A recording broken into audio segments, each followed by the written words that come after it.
Serving points east, west, and southwest, Fallon Drift's only rail station was rather popular. A large clock reminded everyone of the time, lest conductors strain their voices in getting people aboard any of the 6 trains within the depot. Standing in the throng of people near one of the trains, a well-dressed man is bumped into by the crowd here and there. Who do we see, and what do you look like?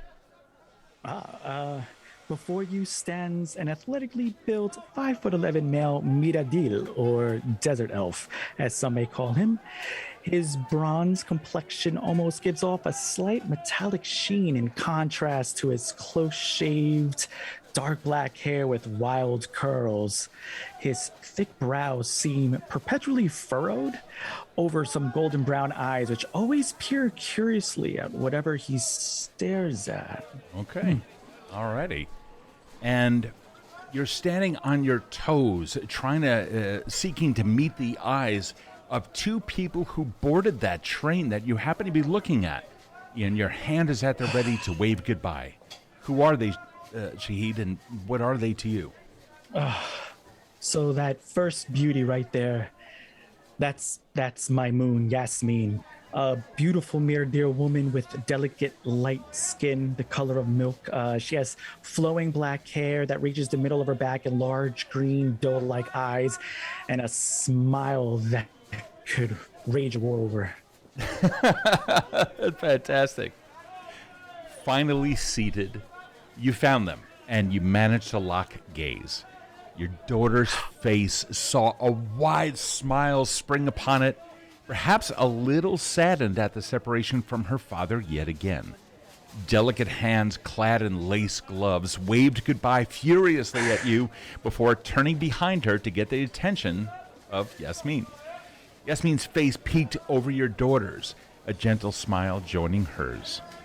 And like the daughter, a wave and the blow of a kiss goodbye. Their attention was stolen for a moment as the conductor within the car requested tickets, and soon after that, the train lurched forward after several blasts of a whistle. Your family peered at you, and their waves slowed down to final goodbyes. Their hands still, as if wishing to touch yours once again. What are you doing during this time? Shahid shrugs off some of the cold. His eyes kind of skim around. A little jumpy. Not really liking crowds all too much, but nevertheless, he has to see his ladies off yet again.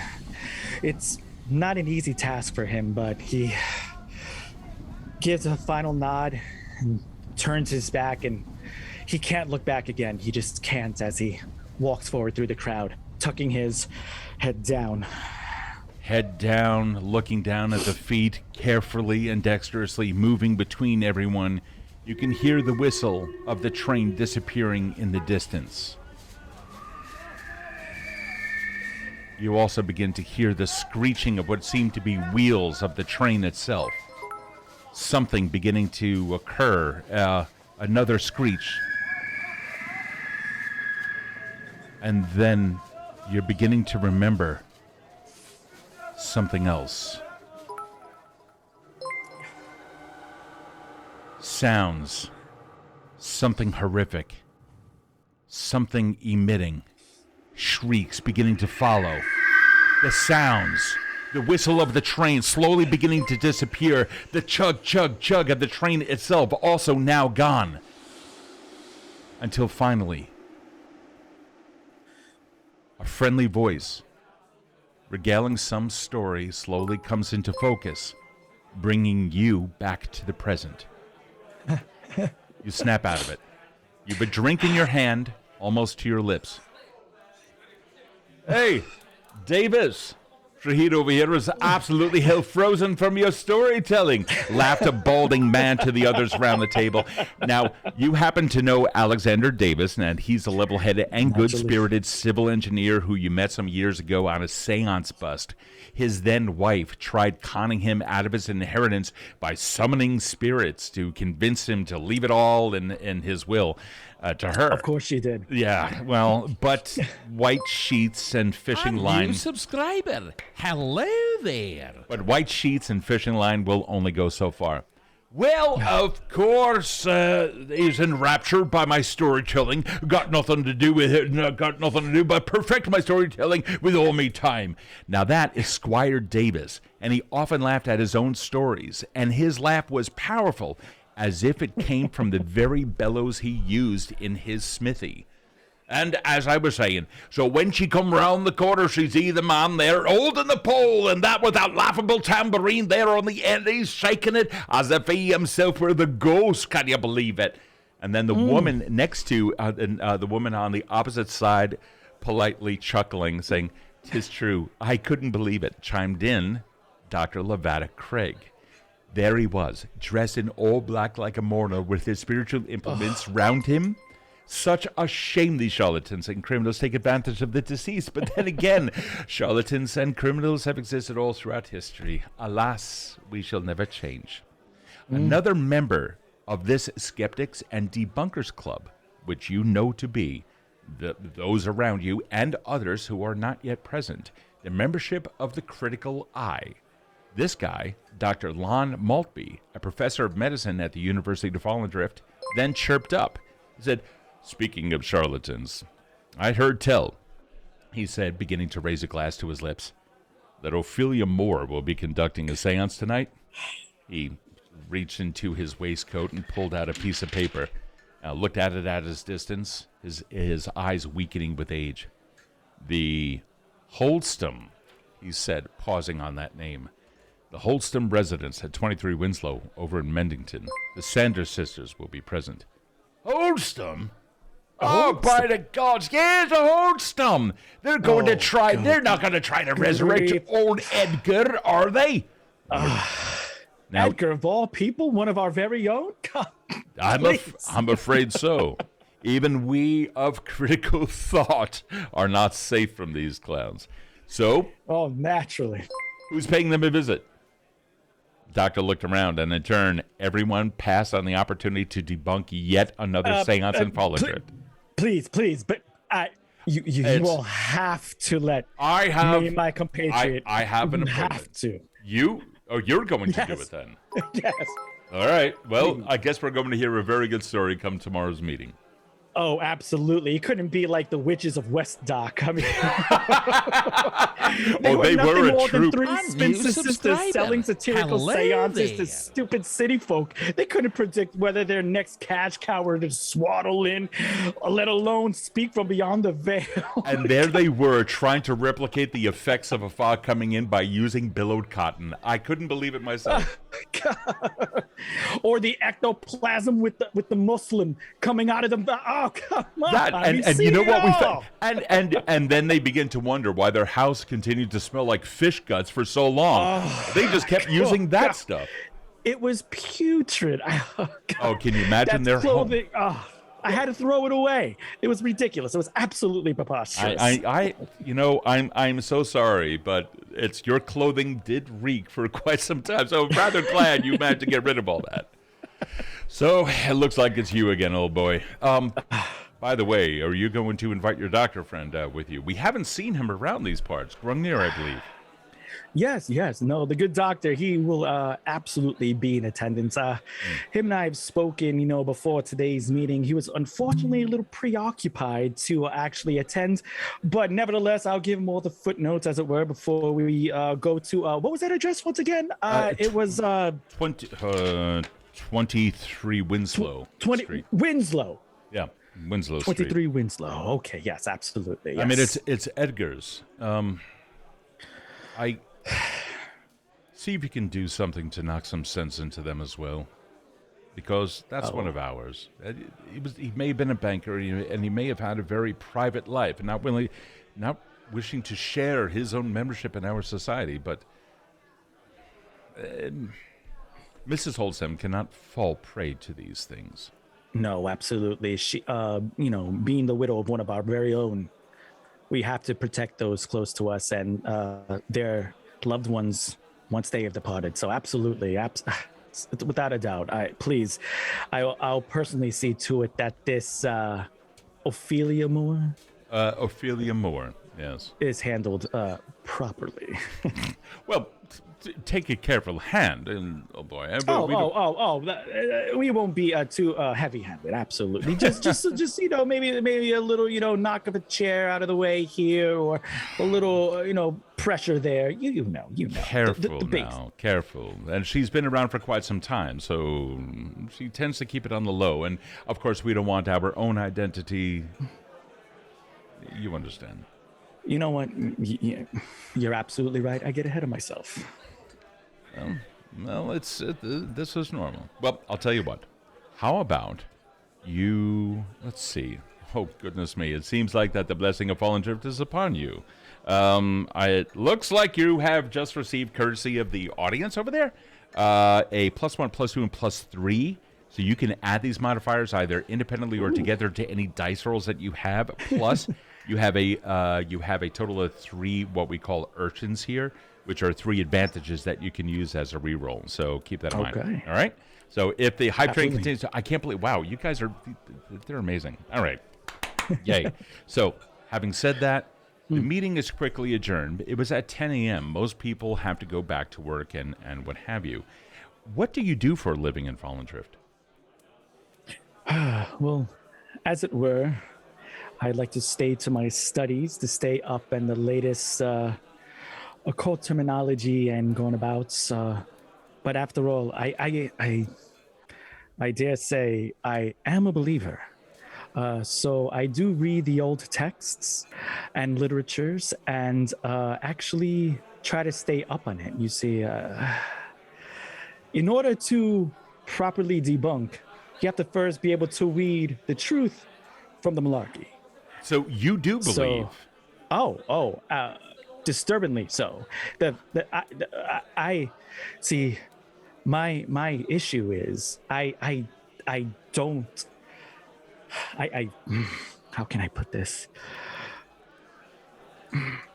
If the truths of these horrors are in fact real, then that means that things that you understand what I'm saying. So. Even thinking upon it, your brain kind of starts shutting stuff down. And slowly the sounds of the tavern or the public house begin to fade away. By the way, you just gained another one. You now also have a +4 modifier. And apparently you're soon to get a +5. So congrats. And you now have 4 advantages that you can use. With everyone now gone. Yes.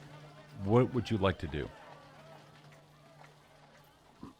Well, before I make my way to Ms. Moore's residence, I would like to well, mind you, it's like 10 a.m. and that's going to take place at 8 p.m. Oh, so naturally my first stop would be the library. Perfect. Okay. I don't know if I added a library to the map yet. Cool. I'll have to add one to the map. Okay, cool. It doesn't take too long for you to get there, but a quick question is whether or not you are using a... Wow, thank you so much for the subs, guys. Are you going by foot or by carriage? Shahid actually loves Fallen Drift, for better or for worse. So he would actually walk. And he's usually seen walking about town, kind of muttering to himself with a sleek black walking cane with like a silver knob at the end. And he likes to take in the sights, and he's a people watcher. He likes to observe people and the way and their mannerisms and, their little nuances. And he likes to kind of make up stories like, oh, she's swindling him. That looks like a lie right there. And, he kind of gets enraptured every once in a while when he witnesses young love and never bothers them. Kind of respects their privacy. Interesting. But the others, mind you. Fair, totally fair. As you are walking down the street, avoiding puddles here and there, the smell of horse manure absolutely in the streets. You can see a couple of people, particularly in this area. Now, again, you happen to be in Cannon Row, which is right next to Hightown, the library to the north of Hightown, more in the northern districts. You start walking your way up. Excuse me. You're noticing a couple of street vendors there selling some wares and what have you off on the side, but also the occasional food vendor who happens to have something delicious being grilled on a stick, no doubt. Do you often eat these things, and how would other people perceive you in the way that you're dressed? What class would we assume that you are? So Shahid is actually very well dressed in what some may consider upper class finery. Those of that particular station, though, can sense the strong middle class crass, excluding from his demeanor and the way that he stylizes their dress, like such as the taupe dress shirt that shows the chest, and he has this really fine leather hat that his wife had purchased for him that he hardly leaves without. And it's probably the nicest accoutrement that he possesses. If you actually look at his vest, you would actually notice it's beautiful embroidery, but if upon closer look and investigation, you can see that the thread's actually worn.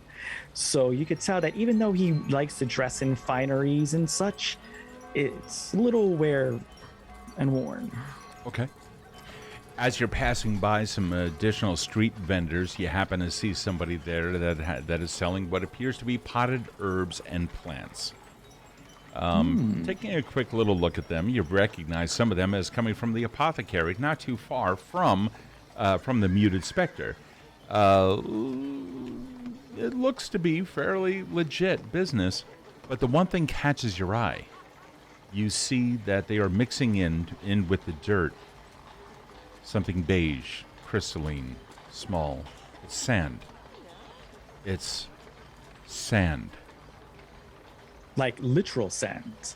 Like sand in a desert. And you have... How does this person identify, this vendor? Are they male, female, non-binary? You begin taking a look at them. Oh, yes. And yes, your I do. Mind... I start actually walking over. Okay. Your mind begins to venture somewhere else. You remember the flapping of a tent. You remember the walls of the tent itself going. You remember a compatriot there, one Agatha. She had come from Pundeshi University down to the south in Tala, where this was. You remember this. It was hot. The blistering winds carrying normally the air from the south or the winds from the south carrying a significant amount of moisture with them, feeding all of the jungles off to the west of your location. But no, you happen to be in a district that is, or rather a prefecture, which is just desert. Distant, off in the distance. There you can see the comfort of cover from trees. But here, it's only the blazing sun. You remember, within this large tent that had been set up, that Agatha was busy digging out a find. We take you back 11 years, and now we find you walking into the tent and Agatha working at the latest of finds, something that had been completely covered up by the desert sands, as if these ruins could not be erased by sand. Shahid, come here. Yeah, can you give me that tool over there? Yeah, absolutely. I got to hear. It's thank you. Come here. Take a look. All right. Do you remember what the professor said back in the university? That this find out, this was one of the old temples. I don't know when. Probably this could be about 1,000 years ago. I'm so surprised that you're here. This is fantastic. But what are we looking at? Please, show me more. Please, I insist. She stands up for a moment and bumps her head up against the low ridgepole of the tent. Now, the tent itself is massive and is protecting what appears to be a large amount of sand, which has been removed, and instead is now protecting a stone foundation, something that has just recently been dug out. The shifting of the sand dunes had caused this to suddenly be revealed, and one of the tradespeople had come through this area and pointed out to the fellows in the university.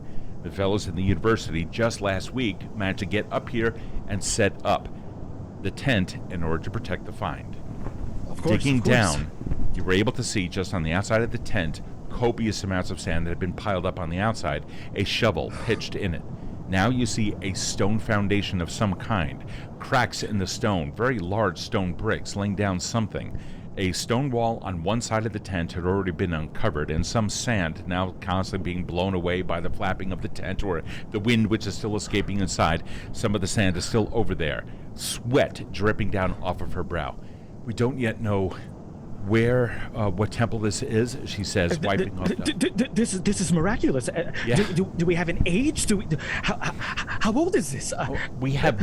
I have... These inscriptions, they're remarkable. I know, but it's in an alphabet which we've not yet seen, and I don't know if it is celestial. I don't know if it is abyssal. We don't know anything about this. I can tell you, it is absolutely not ancient Talon.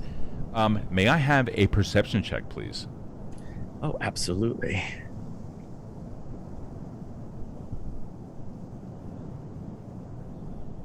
Oh, we're starting off natural 20 for a 22. Dude! Now, remember, the right side of the tent, they've only started digging from left to center. The right side of the tent still has tons of dust sand piled up over stone and other things like that. Right. However, you pick up what appears to be a glint of something, as if it were glass. Now, she has within this, because it is a heavy canvas tent, it is slightly darkened, even though that the sun beating down on it is just applying some ambient light. A lantern is there, and you can see something glass just jutting out from the sand. Shahid kind of reaches down. He reaches and he has a scarf from his pocket, and he kind of wipes his brow, and he's gonna start trying to carefully dust away at it. What did you find? What is this? What is that? Hold that. I don't know. It's gleaming. It's just right here. You take a look at it, and you manage to pull it out, and it appears to be a vial of some kind, long and thin, with a glass stopper, the entirety of it sealed off with wax. It looks to be like blown glass. Now, your own studies of archaeology have shown that no one used blown glass like this. This is different. Normally, we would be accustomed to seeing like ceramic or glass bottles or what have you. Naturally, things made out of clay or ceramics, of pottery of some sort, but this... Precisely. This glass? She's looking at it. I'm not certain I know what that is. You're looking at it, and you can see that there's a little bit of liquid within it, clear liquid. However, the liquid... put it up to the light? Yeah, you put it right up against a lantern light, and you can see that there is in fact something in there, as if black ink had been dropped within it, and never quite mixed. It is moving of its own volition. You even give it a little bit of a shake to see if it could be mixed or what have you. It remains separate, as if it were smoke suspended in this liquid. Looking at the wax seal, am I noticing any kind of marks or telling symbols? You are. May I have a religion check, please? Absolutely. I think religion's a thing in 5e, isn't it? Religion is a thing in 5e. Yeah, okay, good. Phew! And that's an 18. 15 plus 3. Yes. There is a symbol there that seems to harken back to... Actually, you take a look at it. It seems to be a combination of several ancient deities. It's kind of hard to really make them out. You recognize one as being a Rishlidel, who was once perceived in the ancient pantheon as like a deliverer of some elder god's messages or what have you. But you see that has been combined with other symbols as well. But you also see some things there that don't seem to make any sense. May I have an intelligence check? 16. You don't pick it out. Not immediately. But it seems to be something... You remember reading a study or a book or something along those lines, some sort of scrolls. Meanwhile, Agatha's like peering over your shoulder, also taking a look at it, actually adjusting her position, come opposite you, and also be able to look at it. Come, upstairs. Yeah. I don't recognize it. I'm not too sure exactly what it is. These symbols, I recognize Artificer naturally, but these other symbols around it and the way in which the wax is sealed this... The wax is definitely dehydrated. It's cracked all the way through. Is it able to be opened? Dare we? No. I would not. No, let us wait until we get back to the university, and then we'll be able to. As she continues to talk, you begin noticing that between her feet, as you look at it, as you look at this object in your hands, you look beyond it, down to the floor, down to the stone, and you can see the crack in the floor has now widened to about 1 inch. Prior, it was hair thin. Did you notice that? She looks down. Well, it's stone, and certainly I noticed that. Yeah. She quickly like steps aside for a brief moment and it grabs you, and you can see that sand from the side is now kind of flowing towards the crack. You can see small specks of stone and pebbles and other stuff. No.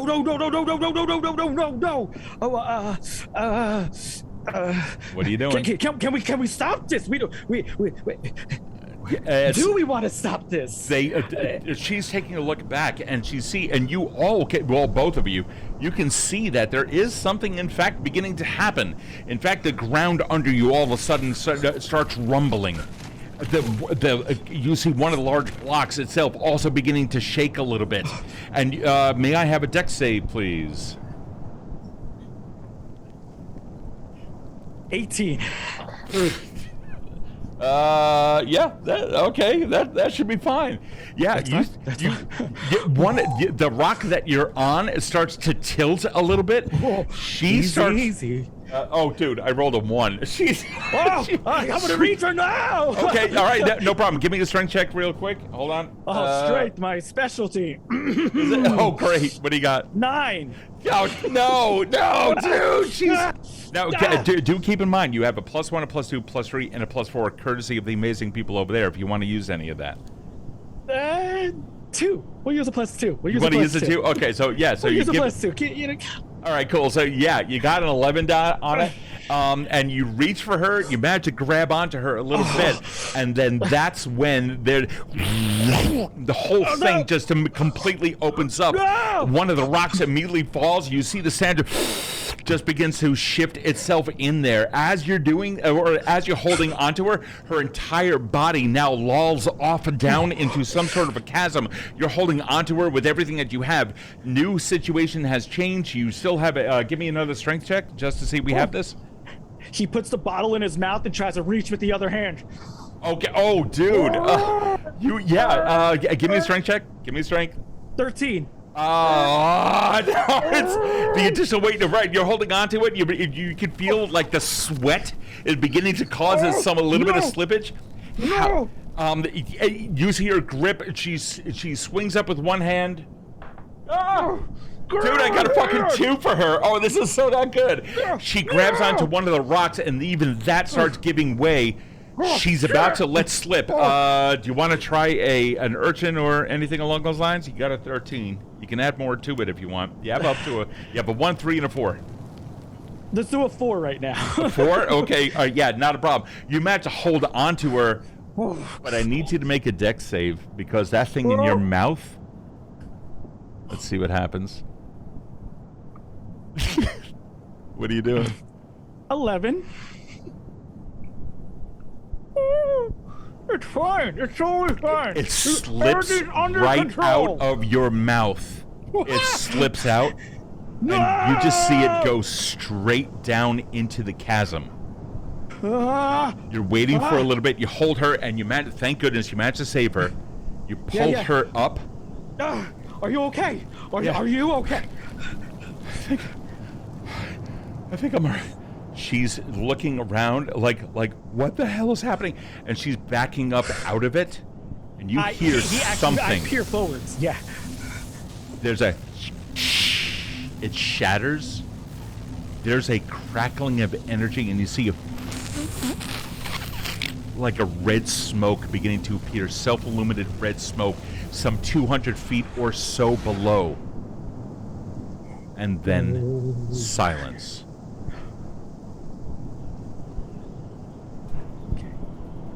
What are you doing? Stay back. It's I plan on it. I don't plan on doing anything. It's not bad. She like turns around and it's like she's like, this is amazing. She drops down to her knees and grabs the edge, holding onto it, like almost testing it a little bit. Yeah. Once Shahid realizes that she's safe, he's totally enamored by this. Like, you're good, right? Like he's saying, like, stay back, but like you can tell his care is totally about this. It's one of those like, you're good, right? Yeah. You're good, yeah. And he's like leaning forwards, as far forward as his body and the weight will allow him. The rocks are like skippering off of like his toe into the hole. He's going so close, almost like testing fate. He just can't help it. He's just like, Not a problem, man. Yeah, you're looking at this. So the crack itself, from where you're standing, extends about 5 to 6 feet beyond you, and is opened up to about 3 feet or so. Many of the support stones themselves have now fallen away, leaving you with this kind of odd, stoneless, jagged entry. The crack itself pretty much disappeared. Instead, it's now just missing stone. You lean forward a little bit, and she like instinctually grabs onto your belt, onto the pants belt. And she looks over, and you hear something off in the distance, something down below. At first, it's hard to tell, but the flapping of the canvas all around you, and then again,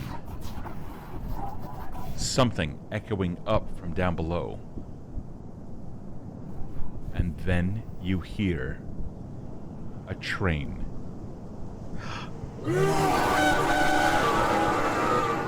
Your mind starts skittering from fallen drift back into the memories as you try to suppress all of this.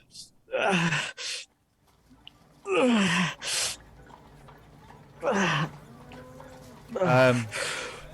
you all right?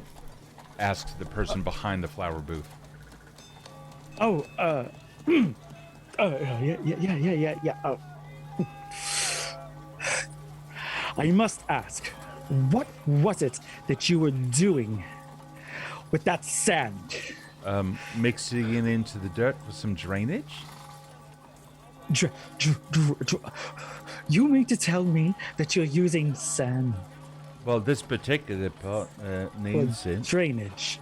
Well, this particular plant does, yeah. It comes from the more Sand. arid areas. That's what... Sand. Yes. For drainage. Yes. Forgive me. I get ahead of myself. I am so sorry. Did you want a plant, sir? And he kind of like scampers away, trying to collect himself. Sure. You begin walking away. Fallen drift continues to unveil itself. Little flitters of memories still poisoning your mind and your vision. Seeing over there a carriage now passing by was the same kind of like a sand cart that... No, it's just a carriage. The bells from a church off in the distance bringing you back firmly grounded. The tap, tap, tap of your silver-handled cane leading up the way. After a little bit of time, you finally make it to the library itself. Are you going in? Do you want to compose yourself? What do you want to do? Yeah, I'm going in. Okay. It's quiet. The murmur of people around. It's comforting. It's actually peaceful. People every now and then looking around and moving stuff around, books and here and there. This entire place of study is yours. What are you going to do within it? I am quickly going to go over to the archaeological section and try to see if I see any past writings of my works that may be published therein about that particular day in question. As you go to look for it, can I have an intelligence check, please? Oh, yes.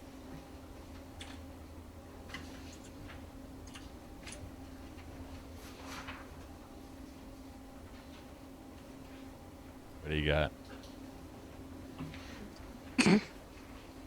23. Yeah. You start looking around, and you kind of you zoom in on the areas that that you need to be at.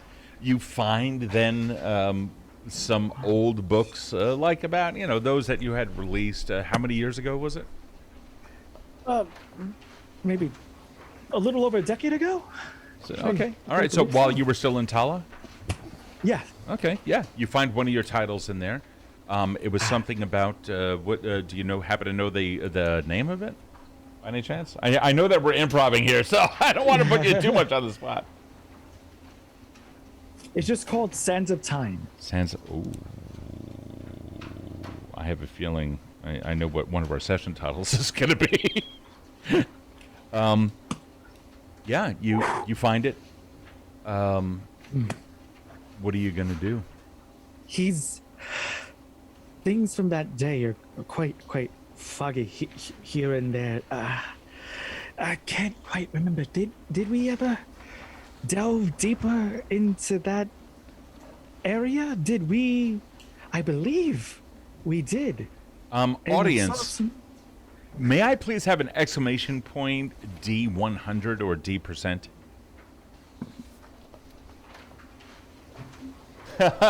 26. Awesome.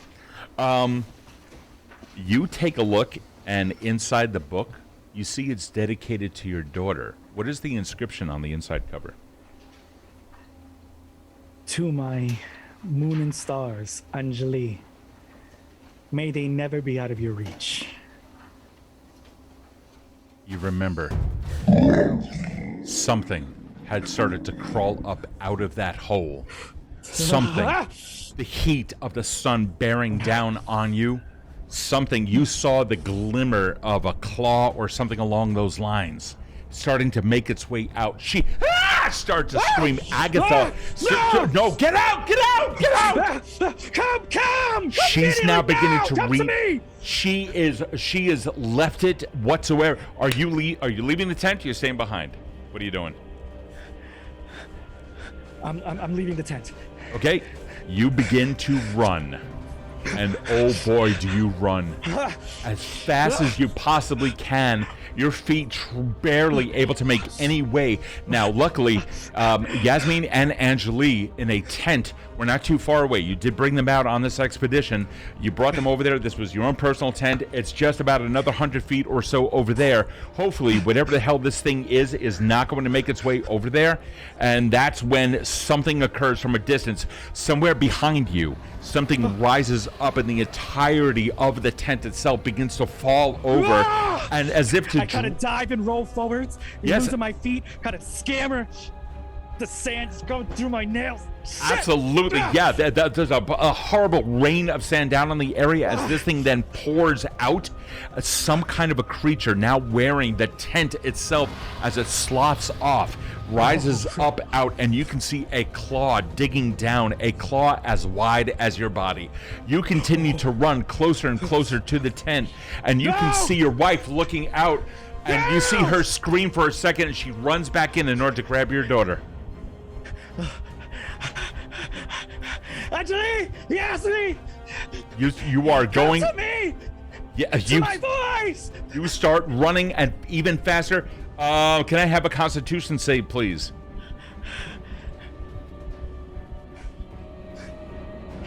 Nine. You end up falling down flat as this thing comes out and it opens its mouth, letting out what seems to be a combination of stuff. May I please have a Constitution save? Another one, please, for this attack? Natural one. You find your head completely torn. Your mind begins to get scrambled. Confusion of other worlds and other things begin coming around.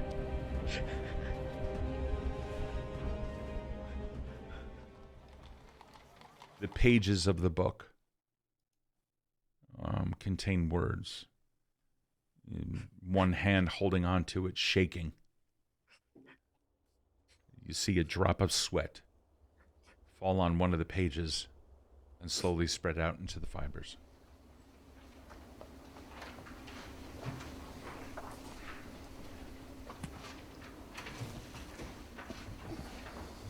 That's enough light reading for today, Shahid.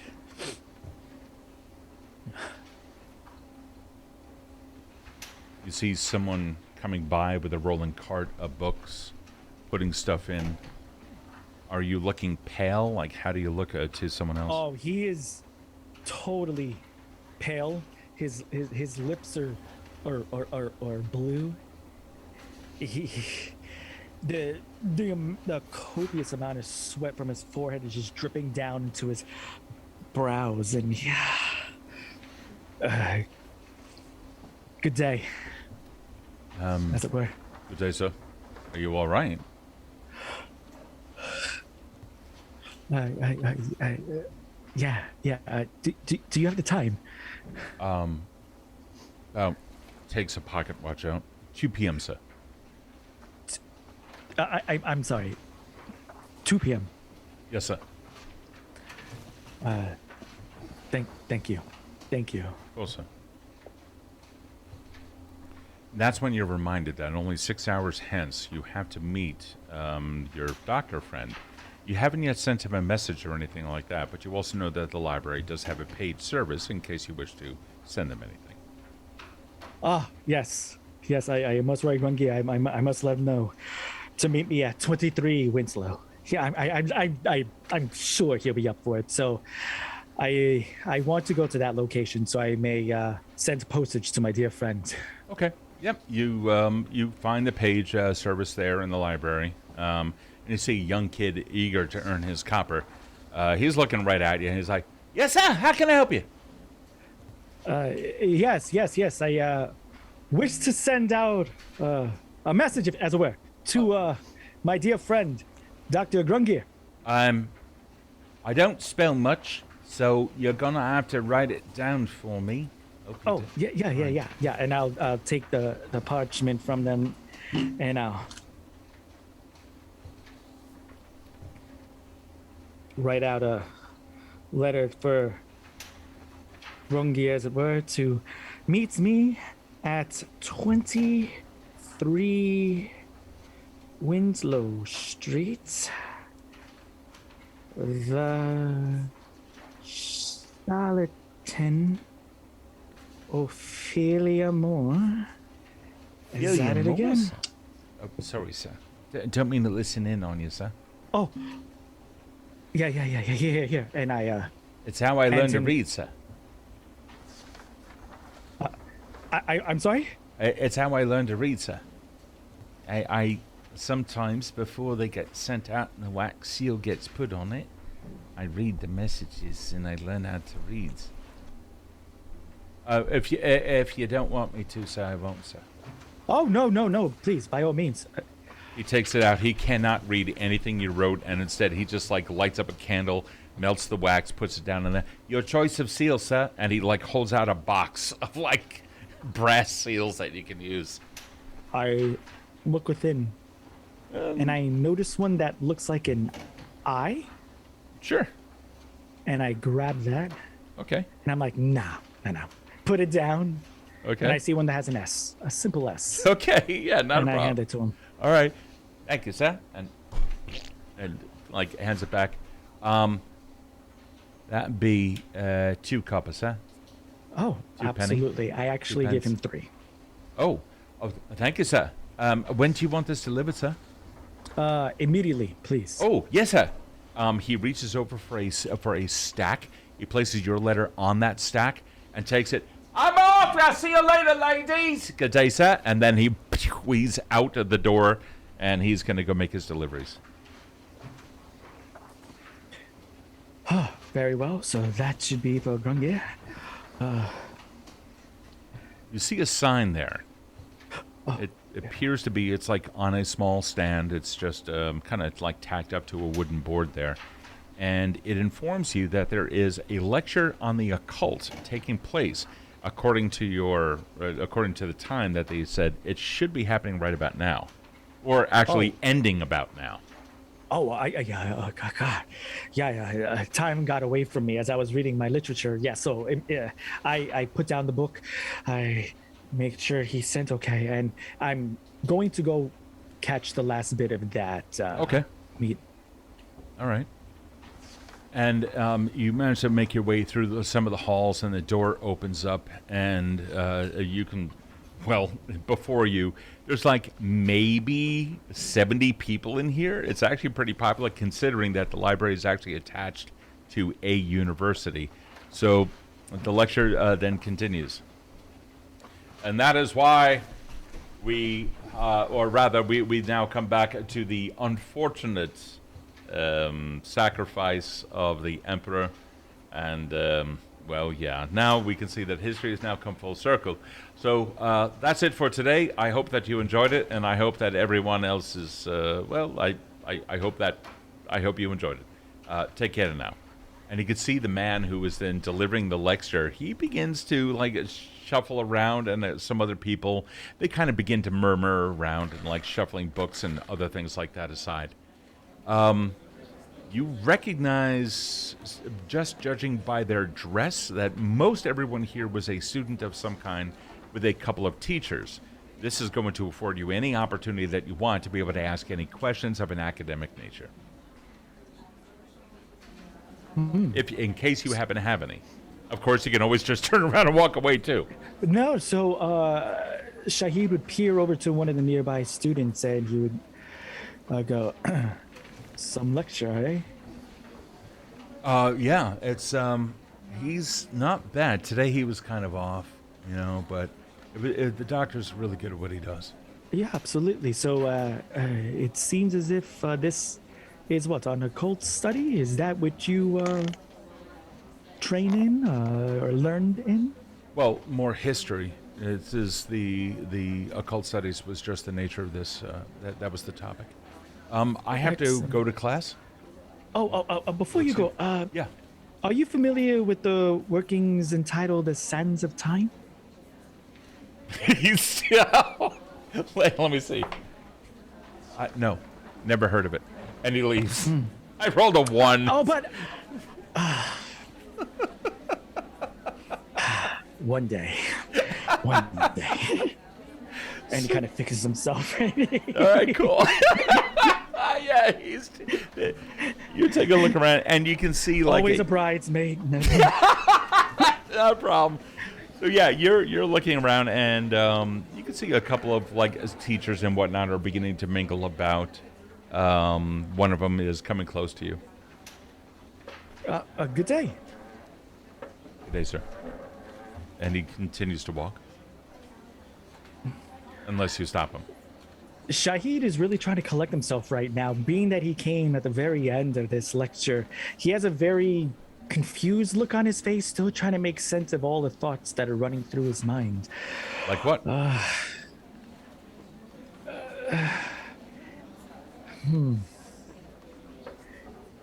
He does want to know more, though, about that day. He just, for some reason, can't get that moment out of his head. Yeah, the last thing he wants to think about is that creature. Well, however, the runes. Did I go into the? Why can't I remember if I went into the runes? Do you still have the book in hand? Oh, you mean this book? You see another adult, most likely a professor or a student, or a professor or teacher or something along those lines, or perhaps an adjunct, walking up, holding the hand of a little girl with brown hair. You take a quick look. Smile at her. It's out of your periphery. You had opened up the book, You begin to, and you can capture some of the words in your eye, and those words begin to drift up and almost overlay over the little girl, just as this residual image of your eye. And you see something. Your head beginning to pound. You remember the heat coming down on you. You remember the sweat just polluting your eyes, or something. It was your vision, or it was the cloudiness of your mind. It was something. Maybe it was the sand. Anything. All you know is that somewhere around you, your wife and your daughter doing. You heard something, and then right next to you. No, it was inside of you. That came from. I need an intelligence check. Intelligence? Yes.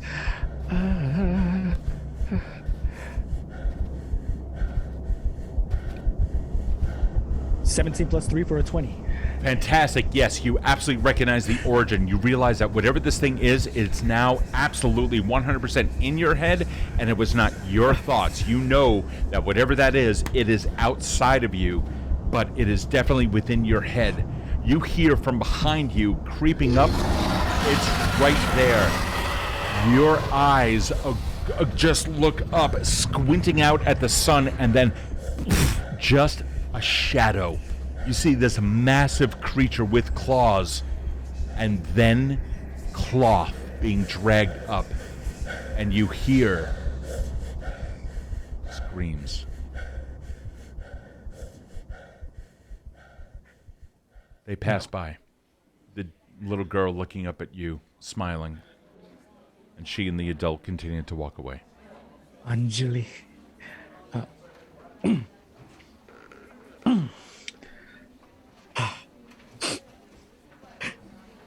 There are too many things here that bring you back. This may not be a safe place for you. I'm gonna tuck my book back into my jacket and continue on my walk. Okay. I'm gonna leave this meeting. All right. Not a problem. You leave. And Fallon Drift outside. You walk outside, you can feel the cool air. It is winter's come after all, so we're heading towards the end of the year. And we are in the northern reaches of the continent, so you can hear, that familiar grounding sound of that church bell off in the distance. Where are you going to go?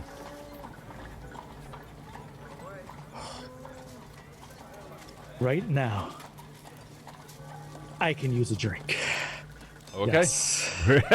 Not a And problem. I will know where the local watering hole is. Oh, absolutely, That man. I am very accustomed to. How long have you... Especially during... Oh, go ahead. Especially during these episodes. Yes. How long have you been in Fallen Drift? In Fallen Drift? Yeah. 9-10 years. Okay. I'm very familiar. I feel very, very comfortable with the streets and the people and the lines in which the class structure is. Sure. Absolutely, man. You know that there happens to be a public house, a tavern, if you will, right down the block. It's called the Open Book. You can go right to that. Yes. Okay. The Open Book. All right. Not a problem. I'll definitely go in there. Okay. It doesn't, it's a nice place. You know this to be a quiet place. You've only been here a couple of times. There's really never too much going on inside. It's cozy. It appears bigger on the inside. And they almost always have a well-paid musician off in the corner. Today is one of those days. You find the establishment easy on the eyes. Dimly lit, the bright sun on the outside, constantly being clouded over, but nonetheless, a ray of sun comes down, and yet you can see someone bustling around, bussing tables and serving drinks here and there, stopping for a second. Can I get you a table, love? Yes, please. You could choose any of them, actually. Those are all empty over there. Yeah, he'll walk to a far off corner where he can kind of keep his back to a wall. Not really. Oh, easy. This place isn't too busy. He still wishes to keep everybody right where he can see them. Not a problem. You have access to a corner table. It's even in the back of the establishment. The nearest door to you would be one that leads to bathrooms, and that's about 10 feet off on your right. And to your left is the east side of the building, leading to the front facade, or front wall rather. Just to give you a little place. The nearest humans to you are like 25 feet away. They're on the other side. He quickly tries to flag somebody down for a drink. Yeah, the same server comes right over to you. Yeah. Just how large are your drinking vessels? I need a lot today. A lot. I mean the largest one that we have is a proper flagon. Oh yeah, yes. Yes? Yes, flagon. Yes. You guys do flagons here? Yes. Please, But what would you like inside of your flagon? What is the hardest that you have? The hardest? The hardest. I mean, there's some spirits that are brewed at the granary right around the corner. That would be marvelous. I'm sorry, sir. That's coming to cause. That's coming to. I don't. Let me see what I can do for you, sir. And yeah, and they turn around and they just go right over to the bar, and you can see them grabbing a flagon down and then leaning over the bar and kind of talking like this to the bartender. And the bartender's like leans over and tries to find like who this person is.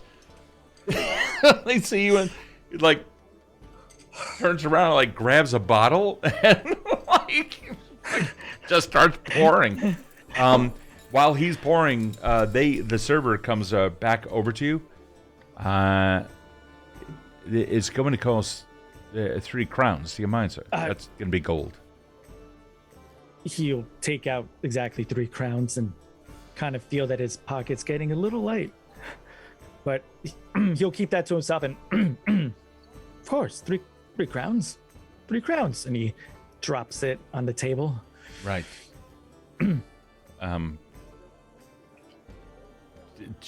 They don't take the money just yet. Hand kind of covers it as if they're going to take it. They're looking at you. The eyes just kind of drift off for a second in thought. And then you see the 5 fingers kind of tap the table above the coins, leaves the coin there. I'll be right back. And he goes over to the bar, collects the flagon, comes back, and puts it down, and takes 2 and pushes 1 back to you. Seems like you've had a rough go at it. Yeah, right. Yeah. I said, but I feel that I soon will be. This will definitely help. Oh, well, that's going to deaden you, and, sir. Only if I'm lucky. Right. Was there...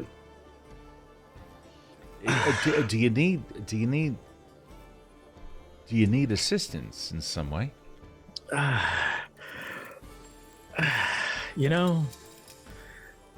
What I feel I need right now, I don't think I can get in your establishment. But thank you. All right. I mean, fair enough. Careful with that. It'll kill you if you drink all of it. You don't want to come stepping in. So, welcome to the open book. If you need any reading selections, there's a whole shelf over there. Oh, I've brought my own, as it were. Very well. Food, perhaps? You know what? Let me bring you something. And they go off. And while they're walking away, they're just kind of wave you off for a second. And in several minutes, I mean, you have plenty of alone time, but in several minutes, they return with a tray of apples and cheese and bread, and you see some charcuterie as well, like sausages and what have you. And then they take the additional gold. Of course. Thank you. What are you going to do, bud? Shahid's very overwhelmed right now. I mean, with all that has happened and the amount of time that he has left before his meeting with his dear friend, he just really can't make heads of what's been going on throughout the day. His episodes don't really hit as often as they've been. He seems to be more triggered than usual and can't necessarily place why. He does the breathing exercises like Grungnir always says, inhale twice, exhale for thrice. He does the thing where he thinks about the sheep in the field or something. He doesn't really know that one per se, but he just knows that there's something with staying calm and relaxed and not focusing on the here and now. But it just seems that every time as of late that he attempts to focus on anything besides that incident, that moment, that he can't place. I mean, You barely remember it. That's one hell of a story. Are you digging down deep? Yeah. He's right now trying to make heads. He's like, maybe this is my next book. It has everything. You begin flipping through the pages a little bit, or it just haphazardly, and you try to, and then it happens again. You remember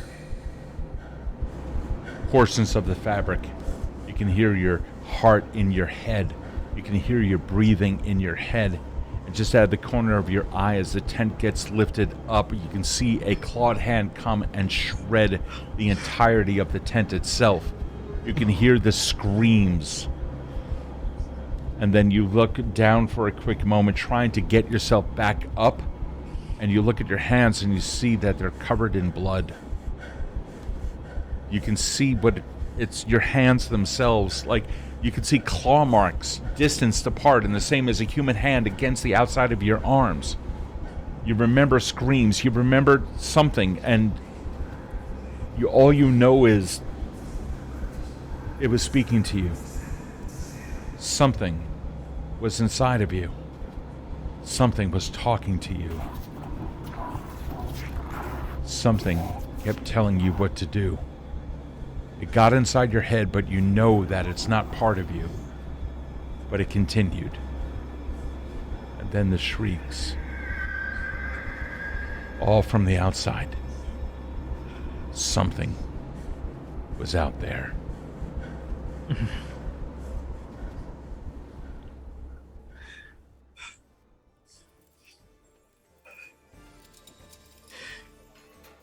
It's just me. Calm down. What are you talking about? And directly across the table, you see Squires the smith.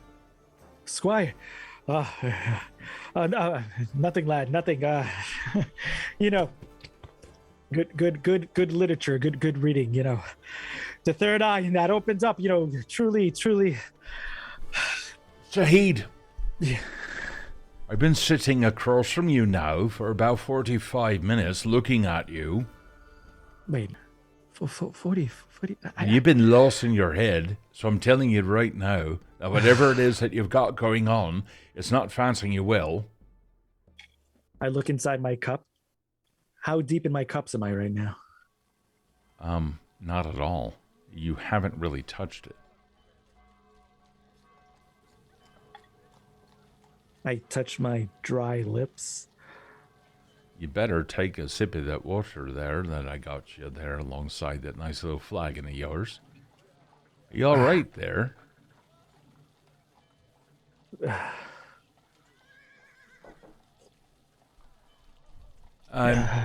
Listen. I think I will be, Squire. But please, what were you saying? What were you saying? Do you need a place to stay? Yes, in fact, I do, as it were. He puts his cup down, stands up, scraping the chair leg, scraping the floor behind him as he kicks it out. Well,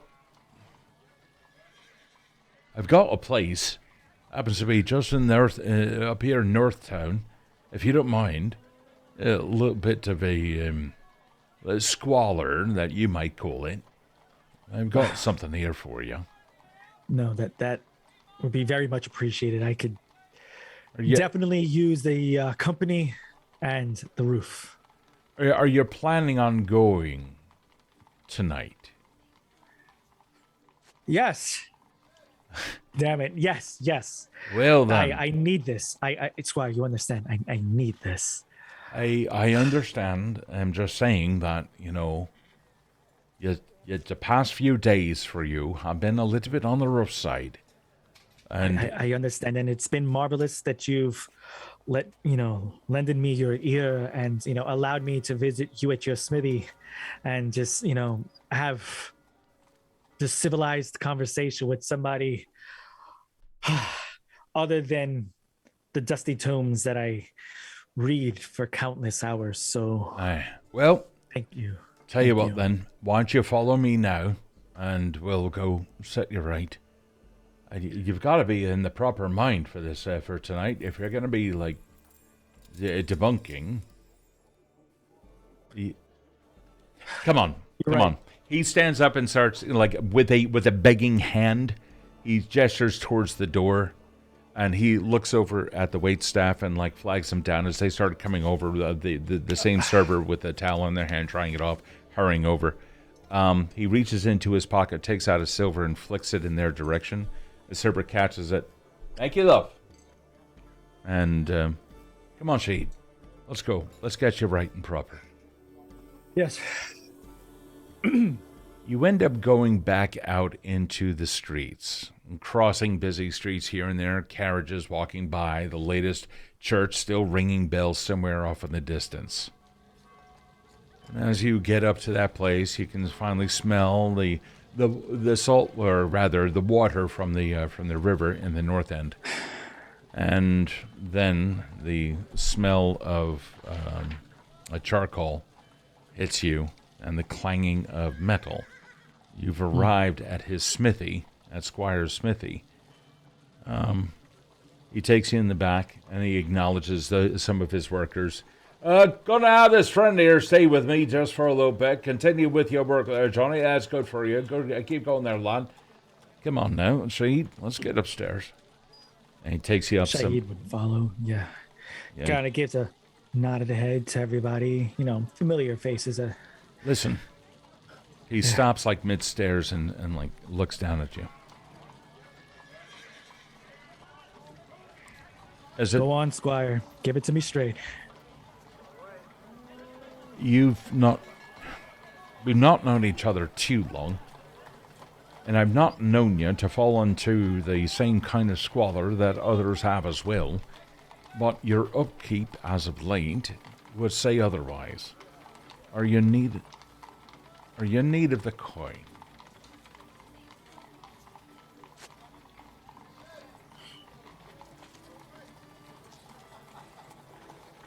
I don't mean to insult you like that. No, I'm good. There's just been a lot. I've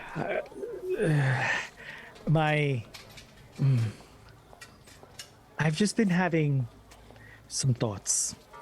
Right. Some things have made me question the things that we do and the ways in which we go about the CEC and what exactly it is that we're trying to accomplish. And the more I think about debunking and the more I think about all the chicanery that we've come across, the more I can't help but think of some of the ones that I couldn't explain. The ones that are just sitting in me deeply. Just Look, man, there's something that we may not always understand.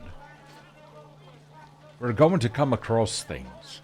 I've had to make some of these items that some of the charlatans want. I get the inner workings of some of the more mechanical of devices. I understand. And I can tell you that some of them are rather impressive in design. Fog machines and all sorts of things that all have to do with ice from the ice house, and along with some warm water and other things like that. There's all sorts of chicanery out there that can be explained, but I understand if you come across one that you just don't get. I understand. Here, you can use. It's a bit of a ramshackle place. I hope you don't mind. He shows you a room. It is fairly bare. 2 windows with curtains that are not drawn peer over the front of the blacksmithery. A small desk, writing table, if you will, and a hay stuffed mattress, which you know to be fairly comfortable. Over there in the corner as well. Feel free to stay here as long as you need, yeah? I do appreciate when you allow me to stay. Yeah. I'm gonna get back downstairs to my lads. So, you need anything, you just come downstairs and you ask, yeah? Yeah. I'm fine. I'm fine. He puts a meaty hand on your shoulder just lightly and just kind of gives you a reassuring squeeze. I know you're fine. But we all can't be fine 360 or 370. You know, you understand that. So, if you need anything, you just ask old Squire, yeah? Yeah. All right. You sleep well. Draw the curtains if you want to cut out some of the sun. Sleep well.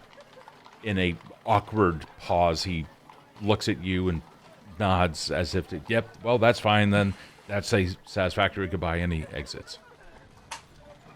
Shahid just starts getting a little comfortable, takes off his jacket, walks over to the window that overlooks the smithy. Mm-hmm. Kind of draws the windows closed. Keep a little to himself, rolling up his sleeves. The sounds of the street begin to fade away. What are you doing? He pulls a pendant out from within his vest. Okay. It was a gift from Yasmin. Silver brooch with a mirror on the back. Just a little something to remember her by when he's, out in his travels, excavating lands and doing his archaeological research. And the little mirror, she always told him,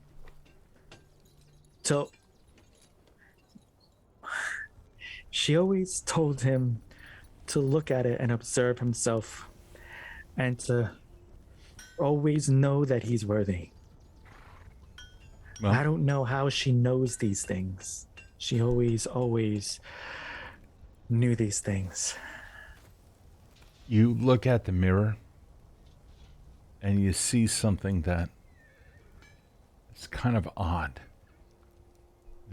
Your own breath coming down on it, the moisture quickly evaporating, but as you do, you can see like there seems to be something on the mirror, but your breath evaporates too quickly. I kind of rub it and I try to observe it from my angle. You breathe on it again, and you can see that there are some areas where the moisture from your breath does not stick. Clearly, this is due to the oils in my hands. You take a look at it some more, and you can see a word appear. Something. You can almost make out words like the word dried. There seems to be 4 words stacked on top of each other. One of them, dried, D-R-I-E-D.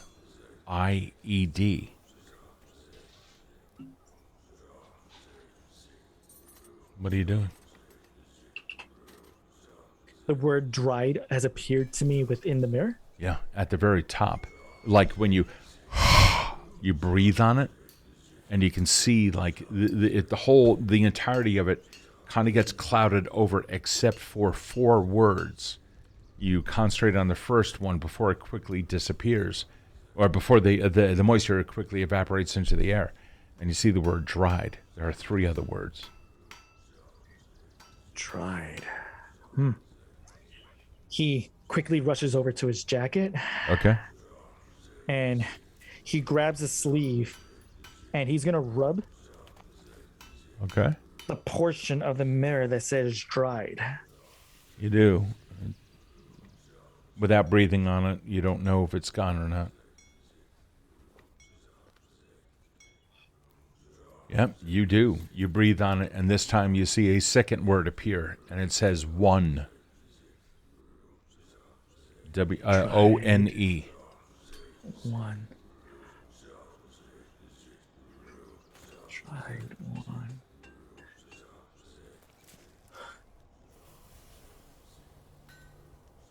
You breathe on it again. Yes. This time you see the word rum. R-U-M.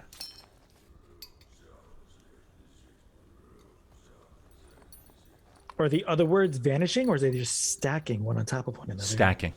Good question. Stacking. So it says dried, one, O-N-E, and then rum, Yep. R-U-M. Do it again. You do. And you see the last and longest of the words, furry, F-U-R-R-Y. Furry. Furry. Dried, one, rum, furry. He just kind of glances off into the distance, trying to see if he recalls anything from prior reading or studies that this may trigger. You don't really recall anything, but can I have you make it a perception check, please? Yeah.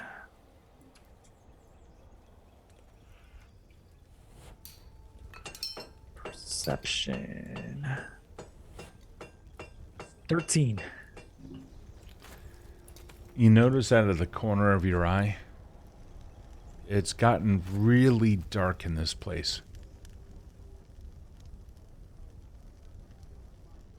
The sun outside has just begun to set.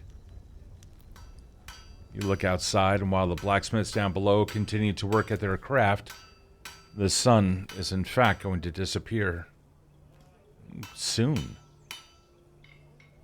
What in the world? I glance back at the mirror. You just see your own reflection. My own reflection. Mm-hmm. No words. No words.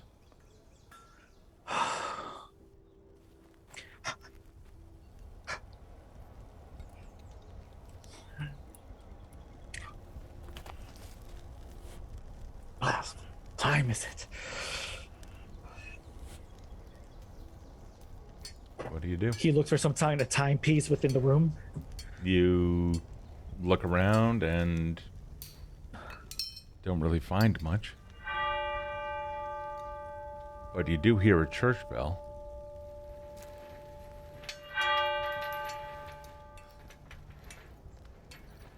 Church bell. Would I recall this church bell normally ringing? Sure. There is a church nearby. There's Okay. several churches within Fallendrift, but none of them seem to really... No one ever really pays attention to it.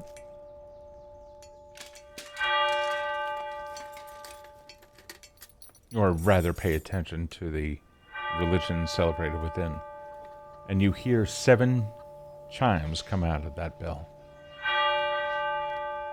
Okay, it should be 7.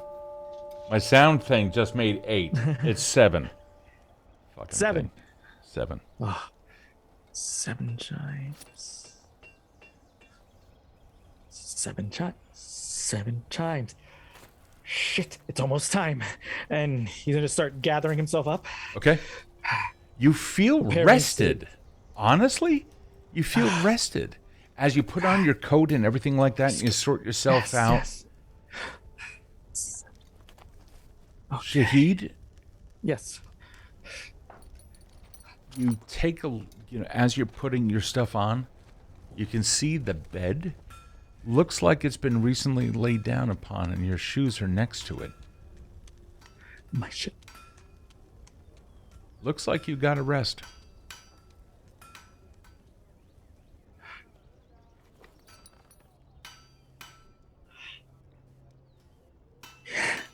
He looks at his hair. Oh, you're a mess. You've got bedhead. Oh, Jesus. Oh, he just quickly walks over, sits down, trying to recall the moments as he puts his shoes back on. Okay. Yeah, When you did did. I lay down? And he just makes his way out, kind of brushes his way down that stairwell, and Okay, and you see Squires over there, right, lad? Now, the next thing you can, hey! I popped in on you just a little bit. Looks like you finally got yourself a nice little bit of rest. That's good. yes, I did. Good. Thank you. I needed that. Of course. Screwed my head on straight. Well, you look, anytime, and he leans in with a care manner and a smile on his face, one that reaches up to the creases in his eyes that are all the more made apparent by the dust and soot that he's completely wiped all over the place. Feel free to return if you need more. FYI. Yeah? Thank you. Yeah. I'm gonna get back to work now. So, Shahid, thank you for paying rent here, and I'll be more than happy to lodge you for as long as you need, yeah? He takes his cane and gives him one of those little nods. And and I really appreciate you paying there in advance for the entire month, like you lads ought to be doing. I'll see you. Absolutely, as it were. I'll see you soon. And be sure to check underneath the pillow. I left a little bit of a tip for you, too. Oh, a tip? Oh, look at that lad now. Hey, we're getting paid a tip. Be on your way there, Shahid. And take good care of yourself. I'll see you. I'll see you during tomorrow's meeting, yeah? Yeah, of course. Tomorrow. And he immediately goes back to the lads. You're doing it wrong, lad! And then he does his thing. You walk back out into the street, and there's no carriages here to take you where you need to go.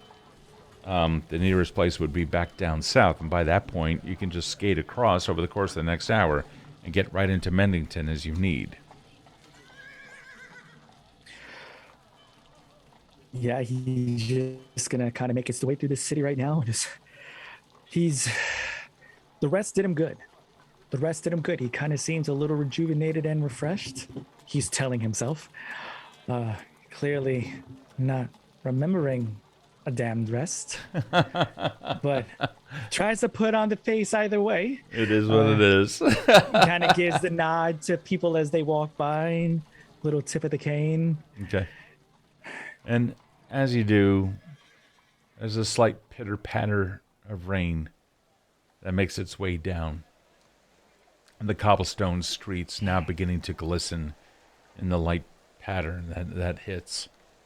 He kind of lets it hit his face. It's cool. It's refreshing. It's nice. And it carries with it that petrichor smell.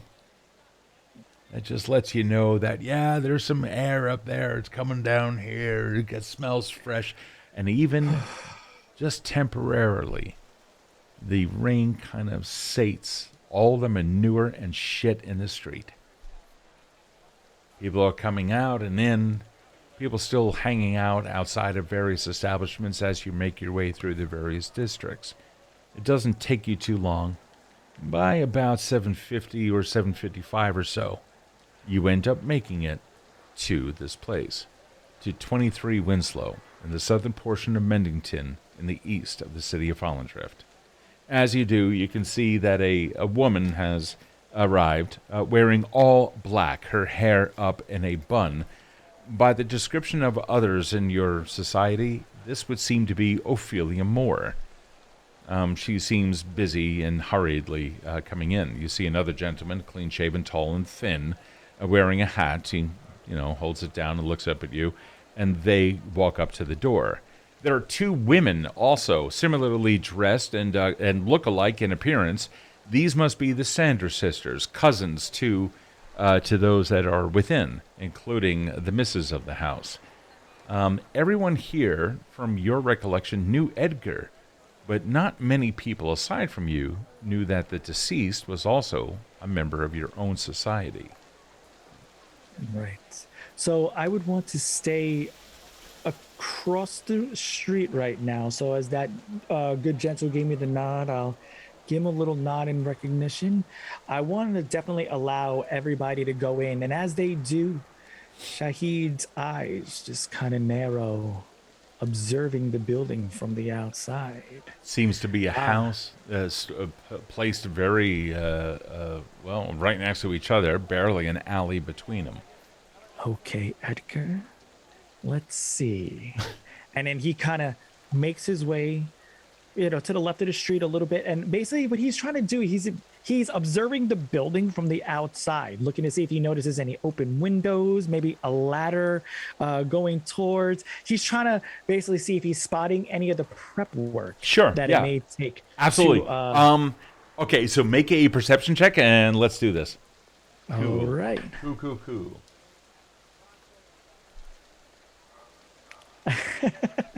What do you got? That's a 10. Okay. All right. Mind you, you still have a +1 and a +3. And you still have 4 urchins that you can use. You know what? I'm going to use an urchin, and I'm going to... that's a reroll, right? Yeah. You want to use that? Yeah, go ahead, man. It don't matter, because I literally got exactly the same thing. It's the fates. Well, you're taking a look at it. 10, damn it. All righty. Not a problem, man. So you know that the houses that are in this area, they do make up a block. And within these blocks, there's also typically a courtyard. So if there is going to be an entrance, it's either going to be through the front or the back, where many people's gardens are also laid. You manage to find yourself back there a little bit, just taking a quick look around, and everything seems to be normal.